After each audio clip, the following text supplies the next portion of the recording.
យុវជនស្ម័គ្រចិត្តចូលបម្រើកងទ័ពត្រូវស្មោះត្រង់ដាច់ខាតជាមួយជាតិសាសនាព្រះមហាក្សត្រ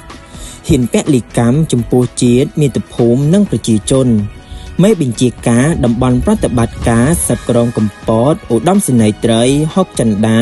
កាលពីថ្ងៃអាទិត្យបានជួបសំណេះសំណាលជាមួយយុវជនស្ម័គ្រចិត្តចូលបម្រើកងយុទ្ធពលខេមរៈភូមិន្ទទិសយោធភូមិភាគទី3បំពេញក្របខ័ណ្ឌឲ្យកងទ័ពជើងគោកក្នុងពិធីសំណេះសំណាលលោកមេបញ្ជាការបានរំលឹកដល់យុវជនទាំងអស់ដែលបានជាប់ឈ្មោះជាកងយុទ្ធពលខេមរៈភូមិន្ទត្រូវអនុវត្តឲ្យបាននៅបទបញ្ជារបស់សាលានិងលក្ខន្តិកៈទូទៅរបស់កងយុទ្ធពលខេមរៈភូមិន្ទជាពិសេសត្រូវស្ដាប់ឧទ្ទិសនាមមេរៀនដើម្បីយកទៅអនុវត្តក្រោយពេលបញ្ចប់វគ្គលោកមេបញ្ជាការសង្ឃឹមថាក្រោយបញ្ចប់វគ្គយុវជនទាំងអស់ទទួលបានលទ្ធផលល្អនិងយកចំណេះដឹងទៅបម្រើជាតិមាតុភូមិត្រូវជាឲ្យផុតពីគ្រឿងញៀនត្រូវយកចិត្តទុកដាក់បង្កើនសមត្ថភាពរបស់ខ្លួនឲ្យកាន់តែស្ទាត់ជំនាញ